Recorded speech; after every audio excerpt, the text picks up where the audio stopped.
Anyone that composes music for sacred settings understands that they are embarking upon an activity that should be considered sacred art. So I think sacred music in the end needs to celebrate the mysteries of faith, the symbols of our faith traditions. It points not to itself, but to something beyond itself. I have several hundred pieces of published music. It's used mostly in Roman Catholic and Lutheran circles, although it's used in other denominations as well. I try and write to those common threads. Here's the downbeat right here.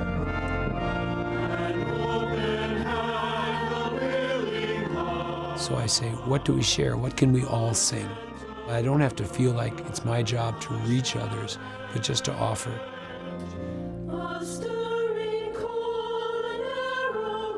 Minnesota has been a hotbed for this kind of composition, arising in the 1970s and really flowering in the 1980s, and it's continued since. I just think it's part of the nature of Minnesota. I think it's one of the things we value here is the arts. And music is one of the best ways to connect with other people.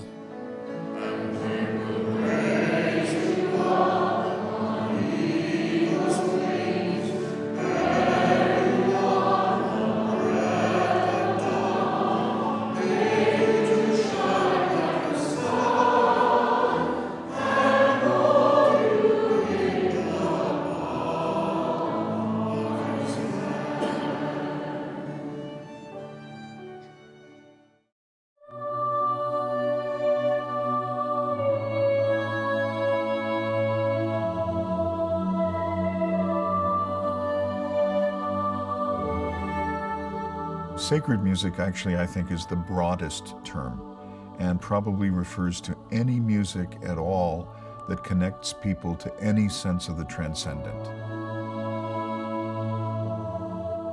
So that can happen in a concert hall, it can happen to listening to recordings, it can happen while you're playing music. It doesn't necessarily have any connection with a religion or anything other than some experience of the transcendent. However, there's also religious music, and that's a subsection, I think, of sacred music. And that would be connected with a particular religious tradition. So we could speak of Jewish music or Christian music, and people would be fairly clear on which religious tradition was producing which kind of music. Then you might talk within Christian music about church music. And there it's usually when Christians are using music for particular purposes, like in their worship or for educational purposes. That would all be church music. Finally, the one I work in, and some of my friends, is liturgical music or Christian ritual music. And that's the music written specifically for Christian worship experiences, when Christians gather together to pray.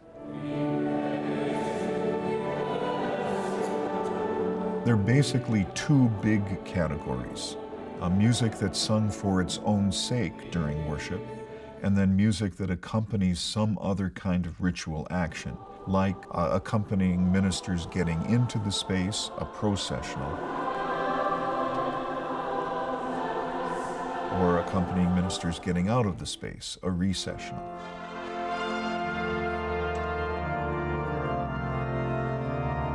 But other pieces, like the singing of a psalm, might be done just to allow that scriptural text to take on some deep resonance. So we have things like acclamations or litanies. Those are all singing of particular texts at particular times during the liturgy to make particular prayer experiences happen. And even the heavenly powers with angelic hosts proclaim the hymn of your glory as they now acclaim.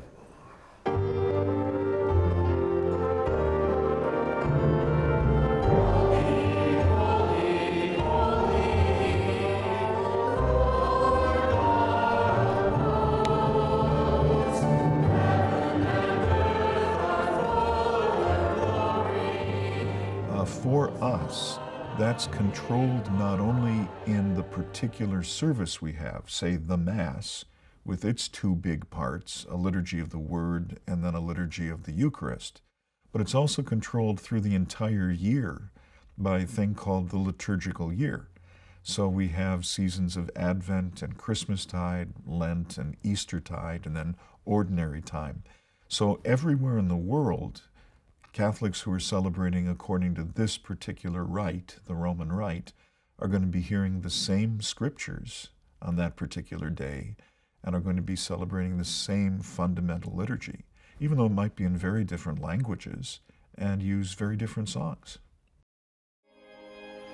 The Lord is gracious and merciful, slow to anger and of great kindness. Every day I will bless you. I was visiting a friend who had been in college seminary with me, and he was now studying at Theological College in Washington, D.C. So I went out, spent some time with him, and when we came back to his dorm after a pleasant evening, he had a message that his dad had had a heart attack. And so we spent part of that evening talking, praying. The next morning he flew back home to Omaha. And between that evening experience and then the wake service for his dad on Eagle's Wings was created. And I first sang it for that wake service, went down to Omaha for it. I will come to you in the silence. I will lift you from all your fear. I know that part of the reason why it's powerful is because it comes out of that experience. I remember just sitting at a table and chair and notating it. I eventually gave the score to my friend's family, and just recently they've given me back the score, all framed and kind of beautiful to see. And I discovered that between the score that I wrote for them and the actual published form, I changed some of the material. I did some tweaking and I think made it a little bit better than when I actually did the first version of it. I found out at the Oklahoma bombing, for example, the wife of the governor there had asked specifically that it be sung as part of the service honoring the victims of that bombing.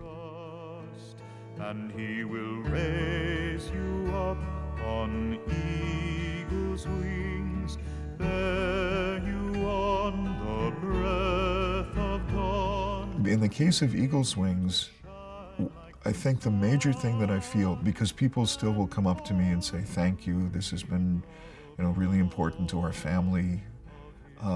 All I can say is I feel privileged that God has used this song to help you.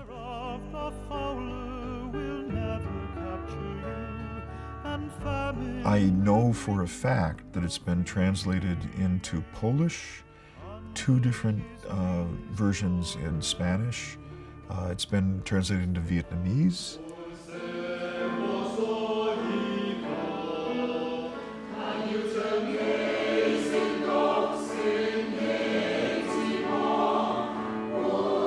I think it may be because it's a song of comfort. It really talks about a God who doesn't come with vengeance and persecution and wrath, but a God who simply wants human fulfillment. The music, especially in the refrain, parallels that. It goes from a very low note, a low A, and just keeps moving up the scale through sequences until you reach a high D, and then comes back to rest again on a middle D. So I think the music kind of parallels this reaching up toward God, and God as the one who receives and comforts.